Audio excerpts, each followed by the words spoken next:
ദൈവനാമത്തിന് മഹത്വം ഉണ്ടാകുമാറാകട്ടെ. ഇന്ന് വരെ ജോപ്പാൻ ദൈവം തന്ന ഉപകാരങ്ങളെ ഓർത്ത് സ്തോത്രം ചെയ്യാം. ഞാൻ കുര്യൻ എം ചാക്കോ. മനോഹരമായി പണി കഴിപ്പിച്ച മണിമന്ദിരത്തിന്റെ മച്ചിൽ വിശ്രമിച്ചുകൊണ്ട് സംസാരിക്കുകയായിരുന്നു ആ ചിത്രശലഭങ്ങൾ. വിശ്രമമില്ലാതെ നഗരത്തിന്റെ തിരക്കിലൂടെ അങ്ങോട്ടും ഇങ്ങോട്ടുമായി പലവിധ ബദ്ധപ്പാട് സഹിക്കുന്ന മനുഷ്യന്റെ ജീവിത വ്യഗ്രതയായിരുന്നു അവരുടെ സംഭാഷണ വിഷയം. ഒരു ശലഭൻ തന്റെ കൂട്ടുകാരിയോട് പറഞ്ഞു, പൂക്കൾ തോറും തേനുണ്ട ശേഷം നാം ഈ ശില്പസുന്ദരമായ മച്ചിൽ വിശ്രമിക്കുന്നു. നമുക്ക് വേണ്ടി പൂക്കളിൽ തേൻ ശേഖരിച്ചു തന്ന നമ്മുടെ ഉടയവൻ എത്ര നല്ലവനല്ലേ. നന്ദി സൂചകമായ ചിറകൊന്ന് വിടർത്തിക്കൊണ്ട് സംസാരം തുടർന്നു. താഴെ റോഡിലൂടെ തിരക്കുകൂട്ടി പായുന്ന വാഹനങ്ങളും മനുഷ്യരും. ആ മനുഷ്യർക്ക് ഒരു നിമിഷം തങ്ങളെ കരുതുന്നവനോട് നന്ദി പറയാനോ അല്പമൊന്ന് വിശ്രമിച്ച് ഇതുവരെയുള്ള യാത്രയെ വിലയിരുത്തുവാനോ സമയമെടുക്കാതെ നശ്വരമായ ഭൗതിക സുഖങ്ങൾക്ക് വേണ്ടി പരക്കം പായുകയാണ്. കനകവും കാമിനിയുമാണ് പലരുടെയും ലക്ഷ്യം. അതിനായി പണം വാരിക്കൂട്ടുവാൻ പാടുപെടുന്നു. ഇതിനിടയിൽ തന്നിലേക്ക് തിരിഞ്ഞു നോക്കാനോ ദൈവത്തെക്കുറിച്ച് ചിന്തിക്കാനോ എവിടെയാ സമയം? ശരിയാണെന്ന് കൂടെയുള്ള ശലഭവും പറഞ്ഞു. അവർ അവരിലേക്ക് തന്നെ ഒന്ന് തിരിഞ്ഞു. ഒരു കാലത്ത് നമ്മളും വെറും തീറ്റിപ്പണ്ടങ്ങളായിരുന്നു. ഇഴഞ്ഞ് അന്ന് നടന്നിരുന്നു. അന്ന് നാം വെറും പുഴുക്കളായിരുന്നു. എന്നാൽ പുഴുക്കളായി ജനിച്ച് പുഴുക്കളായി തന്നെ മരിക്കുവാൻ ഉള്ളവരല്ല നാം എന്ന് മനസ്സിലാക്കി അതുകൊണ്ട് ആഹാരം വെടിഞ്ഞ് ഇരുളടഞ്ഞ ഒരു തടവറയിൽ ധ്യാന നിരതരായി ഏതാനും നാളുകൾ കഴിച്ചുകൂട്ടി. ആദ്യ ശലഭം പ്രതിവചിച്ചു, അതെ, അതിന്റെ ഫലമായാണ് വർണ്ണശബളമായ ഈ പൂഞ്ചിറകുകൾ ധരിച്ച് നാം പുറത്തു വന്നത്. അതോടൊപ്പം മണ്ണിൽ നിന്ന് വിണ്ണിലേക്ക് നാം പറന്നു ഉയരുകയും ചെയ്തു. സർവ്വലോകവും പിടിച്ചെടുക്കുവാനുള്ള വ്യഗ്രതയോടെ ഓടുന്ന മനുഷ്യർ ഇത്ര ബുദ്ധികെട്ടവരാണോ? അവർക്ക് നമ്മെപ്പോലെ വർണ്ണച്ചിറകുകൾ ധരിച്ച് പുതിയ സൃഷ്ടികളായി തീരുവാൻ കഴിയില്ലേ? മനുഷ്യനെക്കുറിച്ചുള്ള ശലഭങ്ങളുടെ വിലയിരുത്തുന്നതിന് അല്പം ശരിയുണ്ട് എന്ന് മനസ്സിലാവുന്നു. കീടങ്ങളായി ജനിച്ച് കീടങ്ങളായി തന്നെ മരിക്കേണ്ടവനാണോ മനുഷ്യൻ? അവൻ പുതിയ സൃഷ്ടികളായി തീരേണ്ടവനല്ലേ? മനുഷ്യൻ പുതിയ സൃഷ്ടികളായി പുതുജീവിതം നയിക്കുന്നത് പുറമേ ഉള്ളവർക്ക് അസഹനീയമാം വിധം തടവറയായി തോന്നിയേക്കാം. എന്നാൽ ഈ തടവറയ്ക്കപ്പുറമുള്ള ജീവിതം ഉന്നത വിഹായസിലേക്കുള്ള തങ്കച്ചിറകുകൾ അണിഞ്ഞ് പറന്നുയരുവാൻ സാധിക്കുന്നതാണ്. മൺമയമാം ഈ ഉലകിൽ കാണുന്നതെല്ലാം മായ എന്ന തത്വശാസ്ത്രം ഉയർത്തിപ്പിടിച്ചുകൊണ്ട് മായ പ്രപഞ്ചത്തിൽ മുങ്ങിയും പൊങ്ങിയും കഴിയുന്ന ജനമാണ് നല്ല പങ്കും.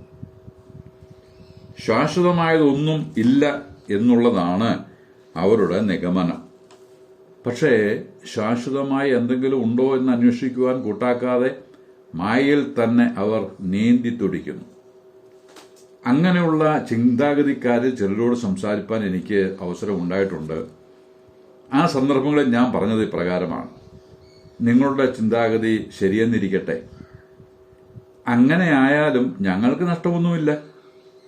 ഞങ്ങൾ പഠിപ്പിക്കുന്നതും പാലിക്കുന്നതും ആയ കാര്യങ്ങൾ, മദ്യപാനമരുത്, അത് ആരോഗ്യത്തിന് ഹാനികരമാണ്. പുകവലിക്കരുത്, അത് ക്യാൻസർ പോലെയുള്ളതായ രോഗം ഉണ്ടാകുവാൻ ഇടവരുത്തും. തമ്മിൽ തല്ലരുത്, അത് മനുഷ്യസ്നേഹം നഷ്ടപ്പെടുത്തി കയ്പ് വളർത്തും.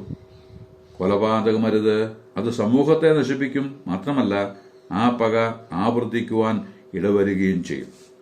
ഈ നിലയിലുള്ള സതുപദേശങ്ങൾ ആര് അനുസരിച്ചാലും അവർക്ക് നന്മയുണ്ടാവും. പണം ലാഭിക്കാം, ആരോഗ്യം സംരക്ഷിക്കാം, ആരോഗ്യപരമായ സൗഹൃദ വലയം സൃഷ്ടിക്കുകയും ചെയ്യാം. അവർക്ക് നഷ്ടമൊന്നും സംഭവിക്കുന്നില്ല, ലാഭം മാത്രം. ഇനി ഞങ്ങൾ പറയുന്നത് പോലെയുള്ള കാര്യങ്ങളാണ് സംഭവിക്കുന്നത് എന്ന് വയ്ക്കുക, സ്വർഗമുണ്ട്. അതുകൊണ്ട് തന്നെ ഞങ്ങൾക്ക് ഇവിടെ പലതും ലാഭിക്കുകയും ചെയ്യാം, സ്വർഗത്തിൽ പോവുകയും ചെയ്യാം. അവിടെ ദൈവിക സമാധാനത്തിൽ നിത്യകാലം വാഴാം. അത് ലാഭവും ലാഭത്തിന്മേൽ ലാഭവും എന്നല്ലാതെ എന്താണ് പറയുക? അത് മനസ്സിലാക്കാതെയും മാനസാന്തരപ്പെടാതെയും പോയാൽ നിത്യ നരകത്തിലേക്കായിരിക്കും മാറ്റപ്പെടുക. അത് തീരെ നഷ്ടമാണ്. നരകം നിത്യമാണ്, നഷ്ടവും നിത്യമായിരിക്കും. കേവലം പുകമറ സൃഷ്ടിച്ച് ആ മറയിൽ പലതും ആവർത്തിച്ച് അബദ്ധം കാട്ടുന്നത് അവസാനിപ്പിച്ച് നേരെ കാര്യങ്ങൾ മനസ്സിലാക്കുവാൻ ഇടയാകണം. കാറൽ മാർക്സ്, എംഗൽസ്, ലെനിൻ മുതലായ നേതാക്കൾ, അവരെ നേരിൽ കണ്ടിട്ടുള്ളതായിരിക്കുന്ന ആരും ഇന്ന് ജീവിച്ചിരിപ്പില്ല എന്ന് വിചാരിക്കുന്നു. EMS എന്ന ആദ്യ കേരള മുഖ്യമന്ത്രിയെയും ഇന്നത്തെ മുഖ്യമന്ത്രി ശ്രീ പിണറായി വിജയൻ അവരുകളെയും നേരിൽ കാണാത്തവരായി ഞാനടക്കം പലരുമുണ്ട്. എങ്കിലും അധികാരസ്ഥരോട് ജനം എങ്ങനെയായിരിക്കണം എന്ന വചനം പറയുന്നതുകൊണ്ട് ഇന്ന് അധികാരത്തിൽ ഇരിക്കുന്നവരെ ഓർത്ത് പ്രാർത്ഥിക്കാറുണ്ട്. മേൽ പറഞ്ഞവരെയൊക്കെ നാം അറിയുന്നവർ തന്നെയാണ്. എങ്ങനെ അറിയുന്നു? വ്യത്യസ്ത രീതിയിൽ അറിയുന്നു. പറഞ്ഞു കേൾക്കുന്നവരുണ്ട്, വായിച്ച് മനസ്സിലാക്കിയവരുണ്ട്, പാഠപുസ്തകങ്ങളിലൂടെ പഠിച്ചവരുണ്ട്, വാർത്താ മാധ്യമങ്ങളിലൂടെയും അറിയുവാൻ ഇടയായിട്ടുണ്ട്. അവർ ചെയ്തതും പറഞ്ഞതുമൊക്കെ നാമും അനുസരിക്കേണ്ടി വരുന്നുണ്ട്. ചില വർഷങ്ങൾക്ക് മുമ്പ് നമ്മുടെ പ്രധാനമന്ത്രി 2000 രൂപയുടെ നോട്ട് നിരോധിച്ചതായി അറിയിച്ചു. നാം എല്ലാവരും അത് അനുസരിച്ചു. അത് ഡൽഹിയിൽ നിന്ന് പറഞ്ഞതല്ലേ, എന്നോട് പറഞ്ഞതല്ലല്ലോ, എന്നോട് വ്യക്തിപരമായി പറഞ്ഞെങ്കിൽ മാത്രമേ എനിക്ക് അനുസരിക്കാൻ പറ്റൂ എന്നൊന്നും ആരും പറഞ്ഞില്ല. വാർത്ത കേട്ടവരും കേൾക്കാത്തവരും എല്ലാം ബാങ്കിന് മുമ്പിൽ വെയിലും കൊണ്ട് വരിവരിയായി നിൽക്കുന്ന കാഴ്ചയാണ് കണ്ടത്. ഈ വിവരമൊന്നും വ്യക്തികളെ കണ്ടും വീട്ടിൽ വന്നും ആരും പറഞ്ഞു തന്നില്ല. വാർത്താ മാധ്യമങ്ങളുടെ വിവരം അറിയിച്ചു, അത്രമാത്രം. മേൽ പറഞ്ഞതുപോലെയോ അതിലും ഘനതരമായ കാര്യമായിട്ടോ ആണ് യേശു കർത്താവിന്റെ ശിഷ്യന്മാർ ഈ സുവിശേഷപരമായിരിക്കുന്ന സത്യങ്ങൾ ലോകമെമ്പാടും അറിയിച്ചത്. അവിടുത്തെ മാർവിൽ ചാരിയിരുന്ന് തിരുവെഴുത്തുകൾ ശ്രവിച്ച യോഹന്നാൻ എഴുതിയ 1-ാം ലേഖനം 1-ാം അധ്യായത്തിന്റെ 1 മുതൽ എഴുതിയിരിക്കുന്നത് പ്രകാരമാണ്: ആദ്യം മുതലുള്ളതും ഞങ്ങൾ കേട്ടതും സ്വന്തം കണ്ണുകൊണ്ട് കണ്ടതും ഞങ്ങൾ നോക്കിയതും ഞങ്ങളുടെ കൈ തൊട്ടതുമായ ജീവന്റെ വചനം സംബന്ധിച്ച് പറഞ്ഞിരിക്കുന്നു. വചനം എന്നതുകൊണ്ട് യേശു കർത്താവിനെയാണ് കുറിക്കുന്നത് എന്ന് യോഹന്നാൻ സുവിശേഷം 1:1 നിന്ന് മനസ്സിലാക്കാം.